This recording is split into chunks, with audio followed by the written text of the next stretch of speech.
माँ समले जय जगन्नाथ। सो हे फ्रेंड, स्वागत करुचे मुई आउ गोटे नुआ सम्बलपुरी ब्लॉग रे। आशा करुचे सब भल रही थिबे, मस्त थिबे। तो मुई भी भल अच्छे, मस्त रे अच्छे। तो चलो आज देखोचे मुई केन केनता मूर्ति बसेछन, केन केनता मंडप पूजा करुछन। तो ब्लॉग रे कंटिन्यू लागी रह। चलो आके देखोचे।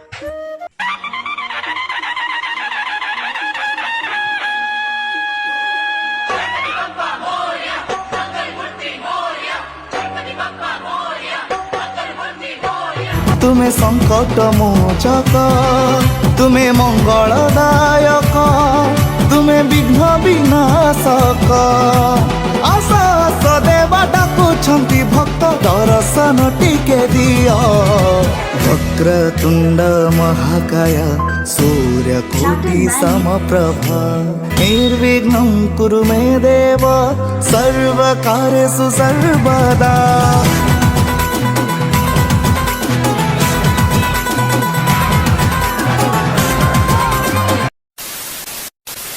आउ इन तो देखी थे केन केनता मूर्ति बसाई केन केनता पूजा करुछन। तो चलो आज नुआ कथाटे कहबी जेनटा कि आपण माने केबे नाइ जानी थिबे कि नाइ भी सुनी थिबे। इन जेते भी भगवान रो हाथे लड्डू थिला भाई, से लड्डू के लीनामी होछे कि लोग माने लाइन लागी छन किणवार लागी। तो मुई इन लोग मान को पचरा से कि भाई लड्डू एंता क्या जे किणुछन, के की लाइन क्या जे लागी छन किणवार लागी। तो से माने कहसन कि जेन माने कि मन्नत रखी थीसन, जेन मान कर कि बिजनेस डाउन थीसी, जेन मान के पिला छुआ नहीं होते, तो से माने लड्डू के किणसन और आसबार वर्ष भोग हिसाब से पैसा के दान करसन। ब्लॉग रे कंटिन्यू चलो रागी रहो। आके आउ देखो चाहिए भोग रो व्यवस्था भी चली। तो काना करुछन, केनता करुछन। तो चलो सबू आके देखो छे।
1 minute later. हेलो गाइस एबे मुझ जस्ट घर के पहुंचली आ आज ब्लॉग थिला किछि एंता तो ब्लॉग जदी भल लागला ब्लॉग के कर देबो लाइक और चैनल के जदी नुआ आसी जो तो चैनल के कर देबो सब्सक्राइब ताकि आउ आके भल भल वीडियो भल भल ब्लॉग निकना आसबी तो ई वीडियो रे कि आ गुटे वीडियो रे मिलमा bye bye and take care.